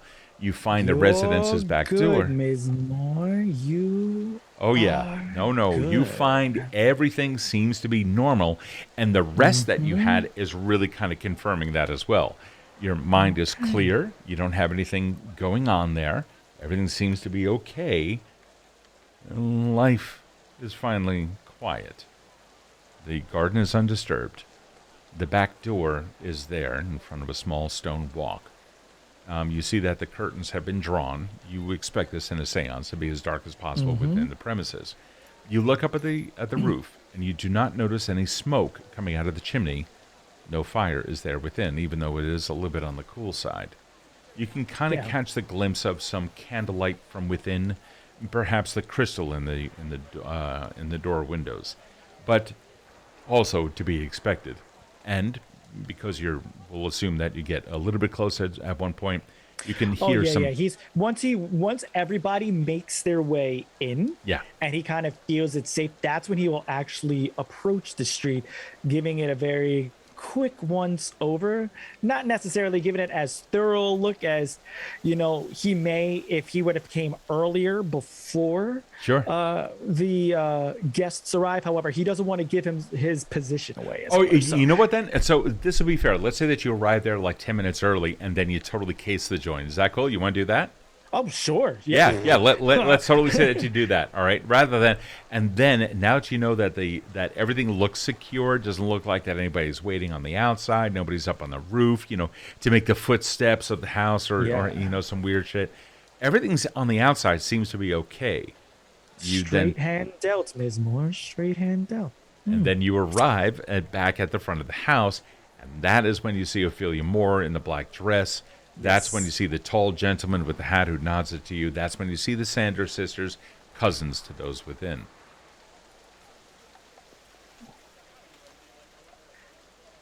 I'm going to make my way up. Okay, I think it'd be, it's a decent enough time to go and, rub a little elbows, look around at the inside and see how she's doing the operation from the inside. You Okay. know? Yeah, The sure. outside looks pretty secure. I have to say, she did a good job out here. You know? I'm pretty positive that if there were fuckery afoot, I would have seen it with my keen eye. Yeah, So no, there everything couldn't possibly be anything going on out here. everything I'll seems go to be inside. okay. All right, cool. Yeah, you do. When you arrive inside, everyone is, very cordial and yet incredibly somber. There's some sort of weirdness going on. It's just the usual chicanery. You see a table inside of a parlor. All of the drapes have been drawn to create the typical eerie environment. A single candle has been lit on the table. You see that all the chairs are currently open. However, quickly, the Sanders sitters sit across the table. The tall gentleman sits across there. Two others are there. Until finally, the only seat left is going to be to the right of Miss Moore. This is Yeah. perfect. Yeah, so as soon as I see everybody gathering around and kind of choosing seats, Yeah. I'm observing the musical chair. So Shahid would be in the middle of a conversation with the Sanders sisters, kind of keeping an eye out on Miss Moore, seeing when she's going to make a move. And he's kind of like, oh. And then as soon as he sees that, poof, it almost as if like he just drops all conversation, leaving them mid, oh, yes, and he just makes his way over to the chair. Okay. And almost abruptly kind of like pulls it out for himself and looks at her. Oh, no kidding. Okay. And then slowly sits. All right. Not a problem. The moment that you sit, just to give yourself a little bit of a real layout here, off to your back and to the right, you know that the garden windows are there. Mrs. Holstem is very much keen on her garden. That's just on the other side of these heavy drapes and the glass window. That is going to be pretty handy. You take a look across the room and you can see that the fireplace is not lit. In fact, it has some burned out logs in it, none of which are smoking, and you see no burning embers, indicating that a fire has not been recently lit. The rest of the place is completely dim. It's difficult to tell about the details, but you do see above the hearth, however, a large portrait painting of someone who you know to be Edgar Holstem. This was the member of your own Critical Eye Society, or Critical Eye Club. I kind of like Society better. I'm going to change it to Society. Critical Eye Society. The CES. Yeah, the CES. The CES. So, The chefs, as it were. the CES. So, Ophelia Moore starts asking questions of those in attendance, and they identify themselves as the Sanders sisters and the people around. And one guy by the name of Mr. Malave, he's also there, and across the table from Ophelia, and two other people, one on the other side of Ophelia and one over to your right as well. They identify themselves as people who are very curious to be able to speak with Edgar again, and Ophelia Moore does absolutely make it a big, dramatic affair. However, she starts getting into it a little bit and wants to blow out the candle while looking down at an as of yet unused Ouija board. She by this point has already requested everyone hold hands, and she's like, she blows out the candle, and you can feel her starting to pull her hand away from yours. I'm going to grip it. Okay. Oh, you grip. Okay. All right. Yeah. And she's like, "Sir, let me do my job." Or saying something to that effect. And I say, well, how do we know if you're not doing some kind of chicanery? Some kind of sleight of hand, some mumbo jumbo nonsense? Sir, let go of me, please. As a were, my lady. And so you let go. And my impression of Ophelia sucks. I'm not going to do that. So you feel it let go, but then you begin to hear something. Something is beginning to occur. You are expecting things. Now, the things that you are typically expecting is something like a spirit trumpet, the horn which was laying on the table. You are expecting Naturally. a slate to have some sort of self-writing within it. Or a rapping on the wall. Exactly, a rapping on the wall, some footsteps around the house, all sorts scratching. of... Precisely. And that's when something occurs. You can feel just on the back of your head, on the back of your neck, hairs begin to stand. And the candle in the middle, the flame suddenly grows high. You see the placard.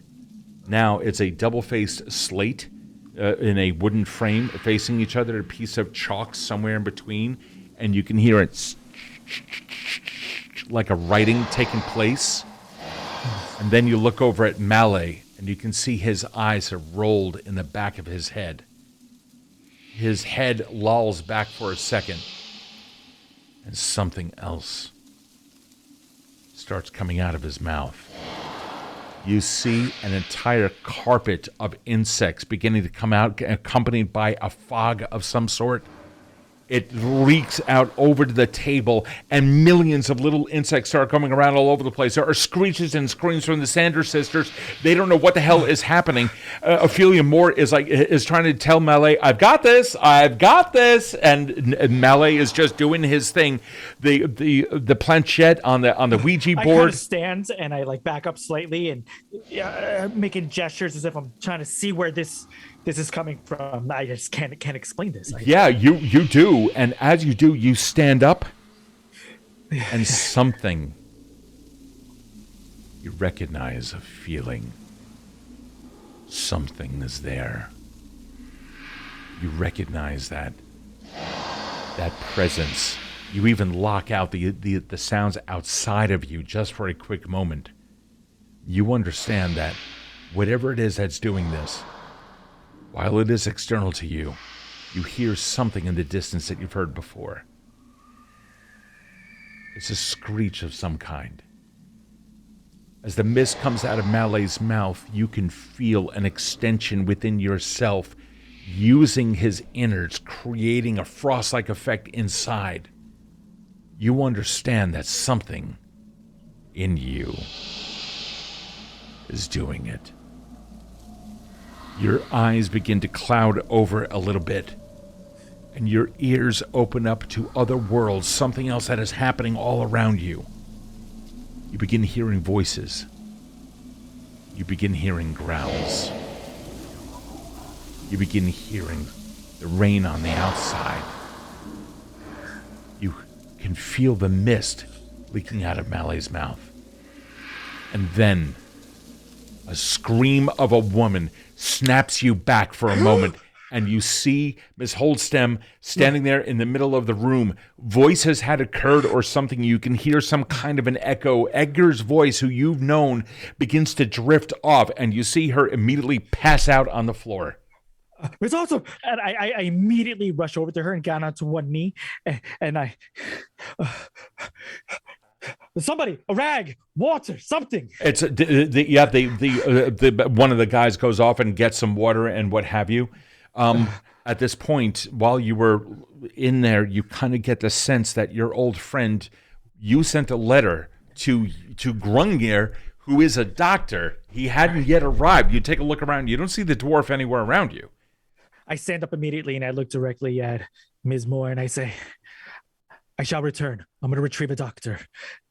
And I immediately rush out, slamming the door behind me. And cold air just brushes against my face as I... And you see a carriage out front and Grungnir already walking up the steps. Oh, Grungy.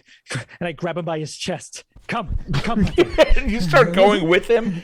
And yeah, he goes inside. They assess the situation. He's like, he looks at you and just kind of nods quickly. And when I give him that face, like him and I have worked together long enough that he knows when I think something's going on, I have that face, but this is more or less like paled face, and he's seen this look on me once before in the shards. We had a job together in the shards that we both call the Lost. Taking notes. And This is all improv, guys. I have no idea what he's talking about. what are you talking about? This is totally scripted. No, I fucking love it. Oh yeah, right. So the shards and the loss, and when he makes that look, he just gives one of those like, Edgar is here. The doctor, meantime, had been taking some vitals and is like, Right. let's get Yeah, her I'm up." totally like talking over him as he's Okay. trying to do his doctor shit. Like I'm like he's so used to me talking in his ear that he's just going about his thing. Yep. Yeah, you two managed to get Miss Holstem out into the carriage. Yeah, come on, up. And yep, the unconscious body goes in there now that it's already been announced that she's going to be taken to the hospital by Grungnir. And everyone seems to be okay with this. You also see somebody driving the wagon who you have seen before. This is a lad who has worked with you guys in the past. Okay. So you know that you're in good hands, and Grungnir looking at you with a quizzical look as if, are you coming? Jacob, yes, please, here.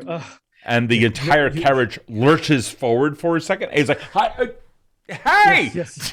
The door shuts. Now you're left out on the street. Yeah, I immediately want to go back in. Is there like a window that doesn't allow me? Like, I don't wish to walk in immediately. Is there like a window besides the doorway that I may look in that I may peer into to kind of see inside? No, all of the curtains have been drawn, drawn. Yeah, and on the front of the house. Looks, and he's like, shit, looks over here. And I'm going to open the door once more and step into the threshold. Yeah, you do. And you can see that the Sanders sisters are fanning themselves, and Ophelia Moore is like ready to pack up and stuff like that. I immediately walk over to, I believe his name was Malave. Yep, Mr. Malave. And I say, are you okay? And I want to place a hand on him. Can I want to, like, my eyes are going to be shooting towards like his mouth, and that just bile nonsense that was just oozing out of his face. Is it still there? Do I see that still? There is no, he seems completely normal now, with the exception of the pale look on his face. He looks weak in the knees. I know I saw this, and I grab at his chest. Yeah. Like, I pat his chest. Like, I almost like grab him by the side of his ears and turn him like I'm giving him like this like impromptu exam. Like, sure, he's like, sir, what are you doing? It's like, I assure you, I'm fine. I had a little bit of a spell. Yeah, that.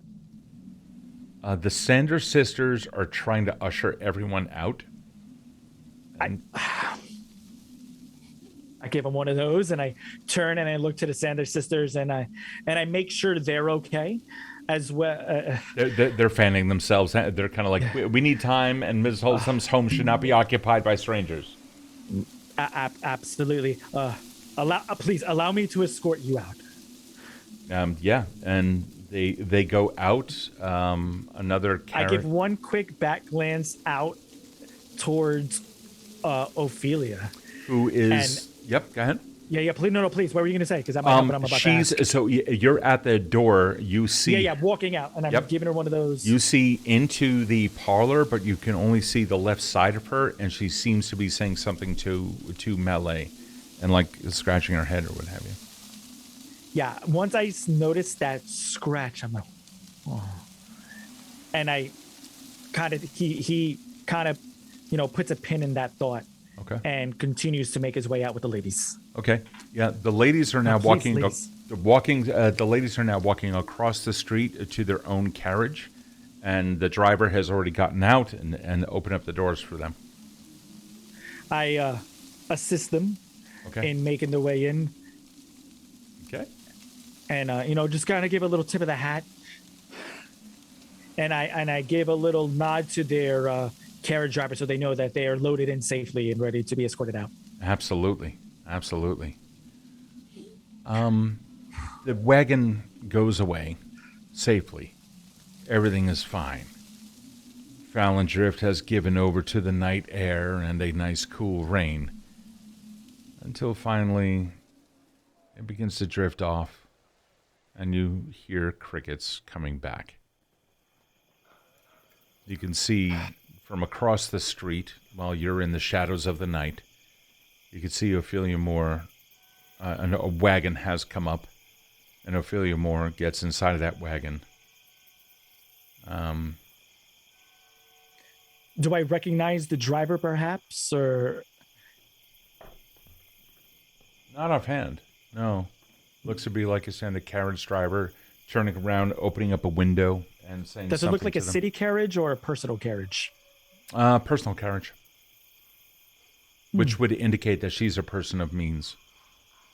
Yes. He definitely surmises that as soon as he sees her enter her own carriage.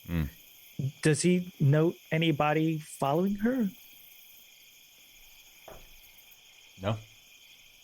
Everything seems to be pretty copacetic.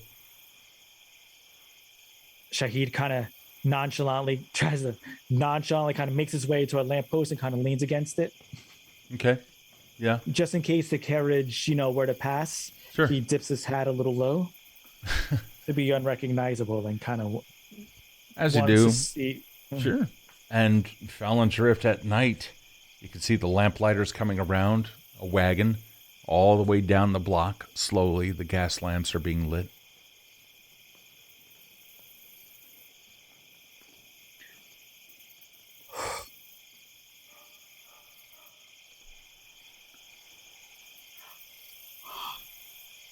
You see the word fallen appear.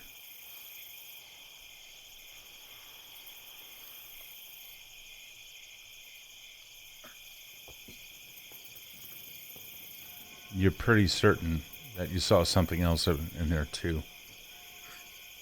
He pulls it back out and observes.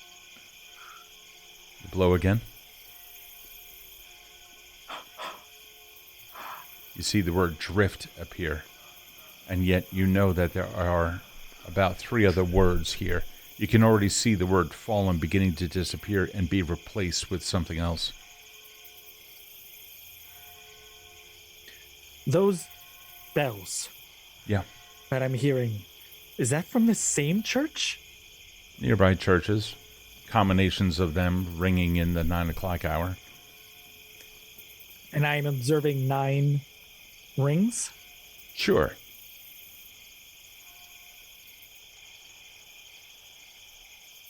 Or did I hear more?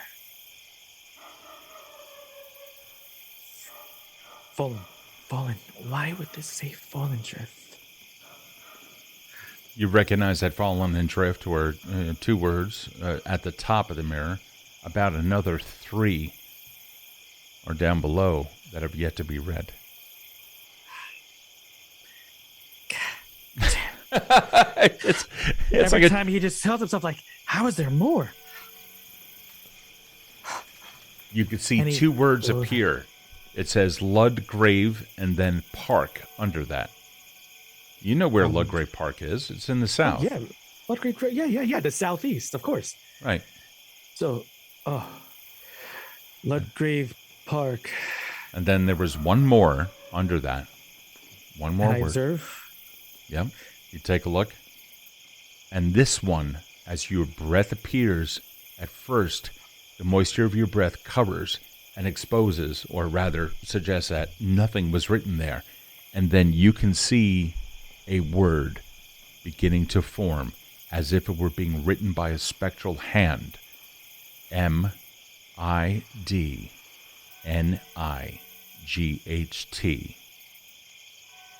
And that's when you begin to realize that bell has rung 11 times. Wait, 11 times? But just prior, it only rang...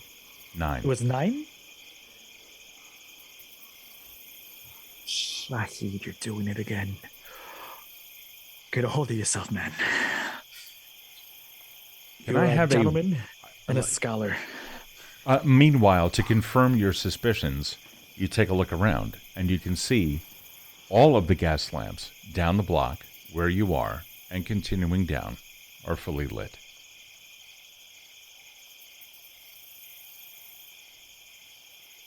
Magnum.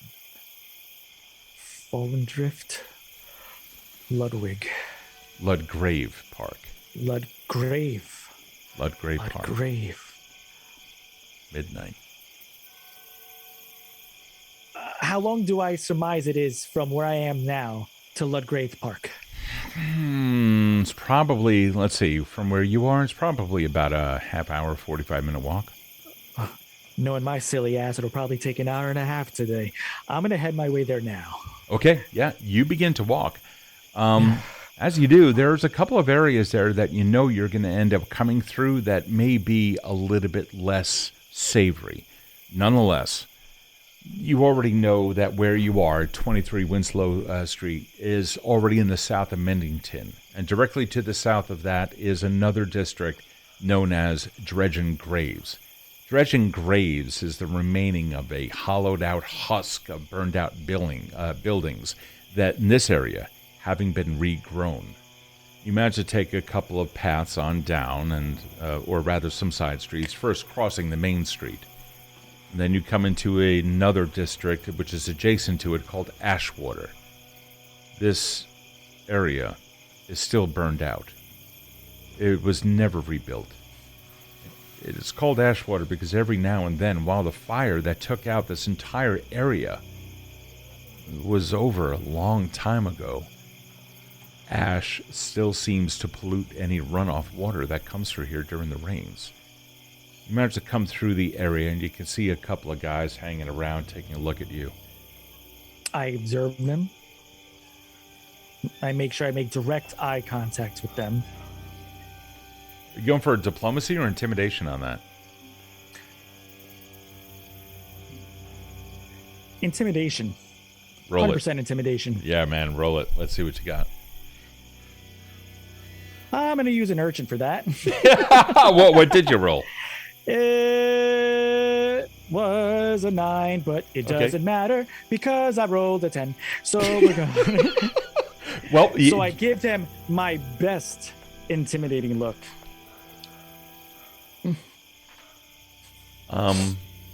They look. Hold on. Oh, they're. Okay. One of them kind of looks at it and is like, and begins to look away. Looks at the guys and strikes up a conversation with them. Due to whatever just occurred there, you can see the other two turn and pay attention to him.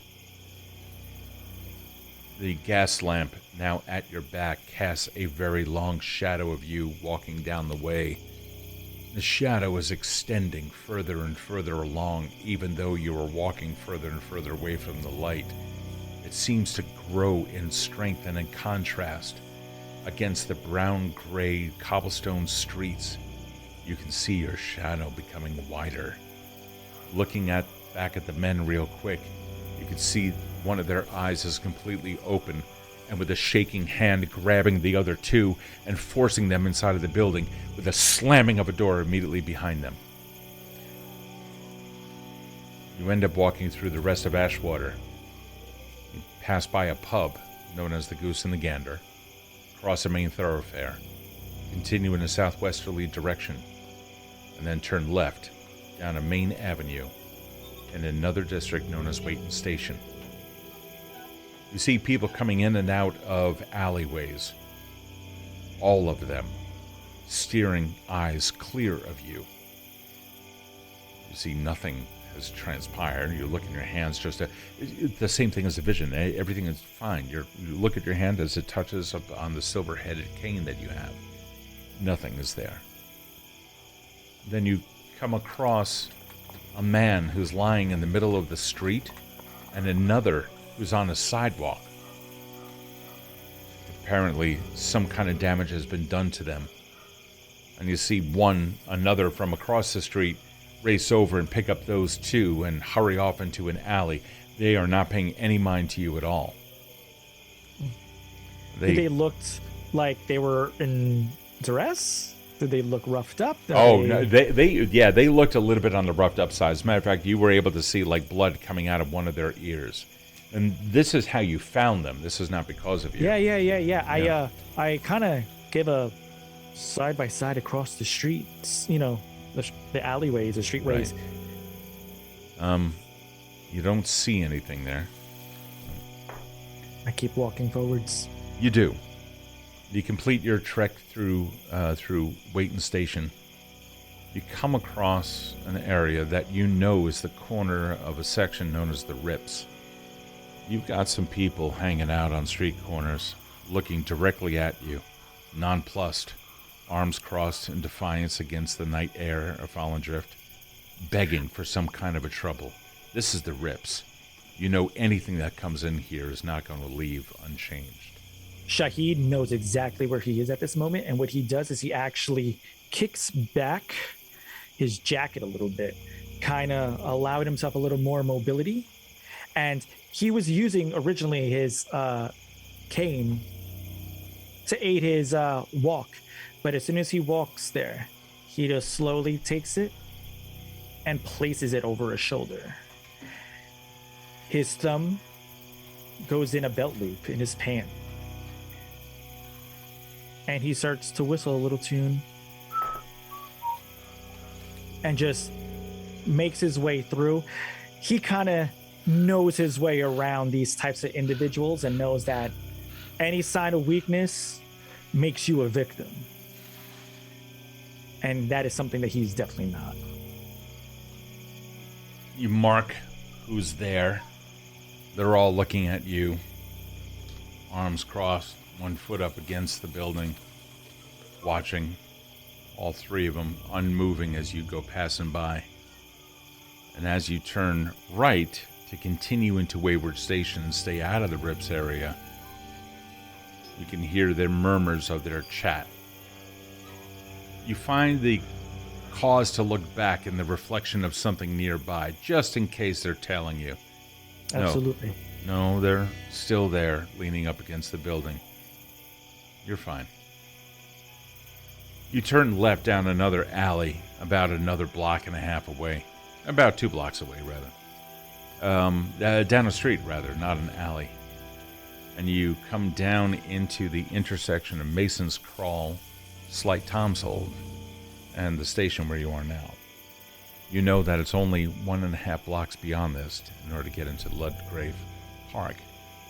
And you see a familiar silhouette directly ahead of you. One Miss Ophelia Moore by about 200 feet ahead. I look around to see if I note her carriage anywhere. No, her carriage is nowhere to be seen. And she walked through these streets by herself. You see that she has a bag under her arm. As you observe, are you hanging back a little bit just to see what's going to happen? I kind of stay at a heel-toe pace from her, kind of equidistant. Okay. Giving her breath of space while still carefully observing our surroundings. Absolutely. You see that she arrives at it's about another 150 feet or so that she walks, and she walks out into the park. Now, Ludgrave Park has on both the east side and the west side, the entirety of the park is somewhat askew, so it's almost like a diamond shape.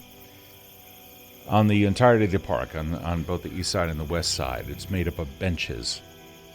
You understand in history, as a matter of fact, may I have a history check? Yes, you may.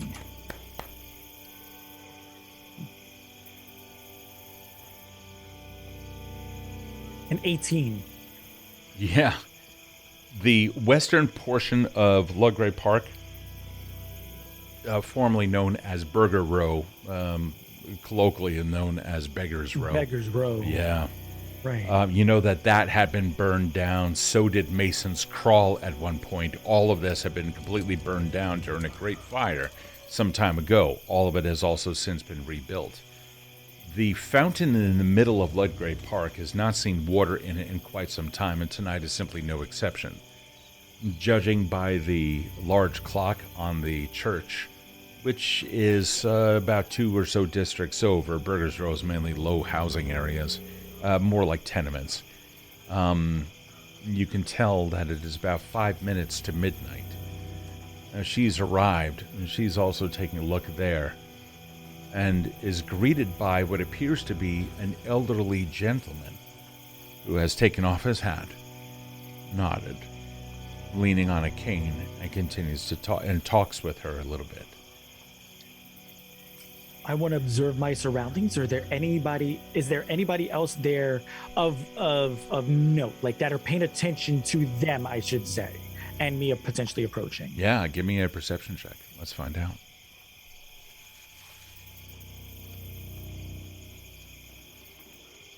Nine.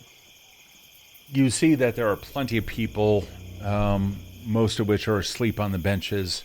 You see one person off in the distance on the right-hand side, much further down on the right side, like further down the park, and about 75 feet or so away from the fountain itself, where the Ophelia and whoever this other guy is, whipping at something in the air with a branch, just like tossing it back and forth. You see some other people laying around. You see one guy in a suit. You see somebody else in really threadbare clothing. And in the distance, you can hear some carriages passing by.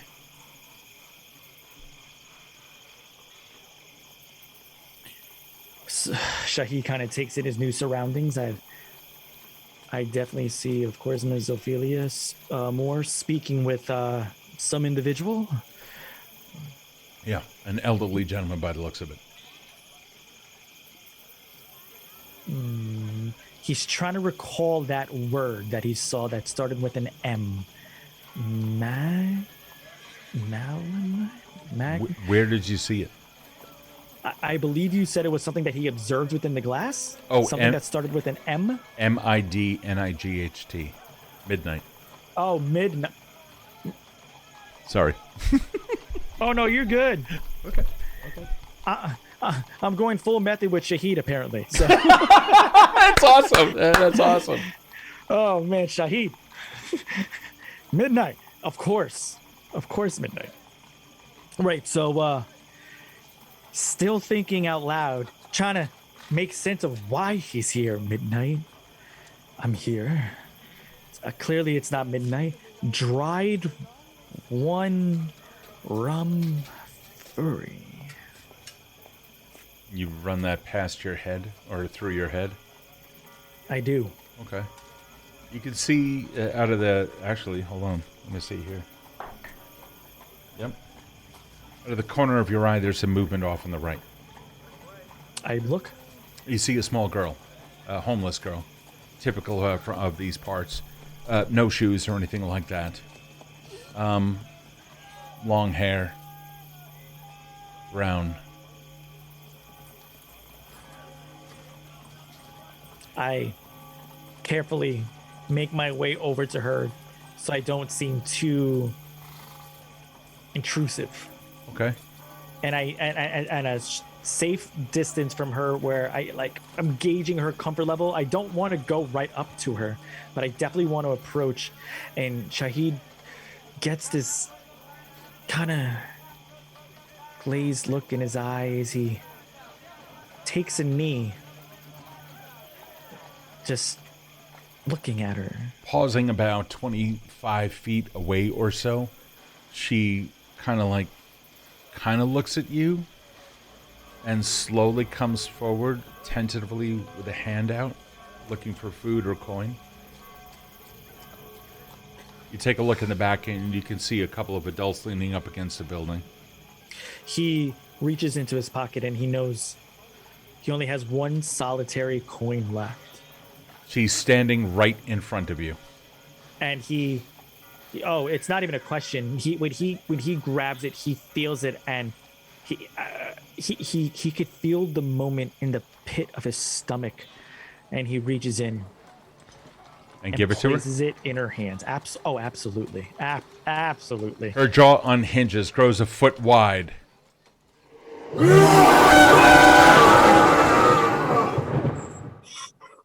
And he falls back onto the ground. And we will catch you next week.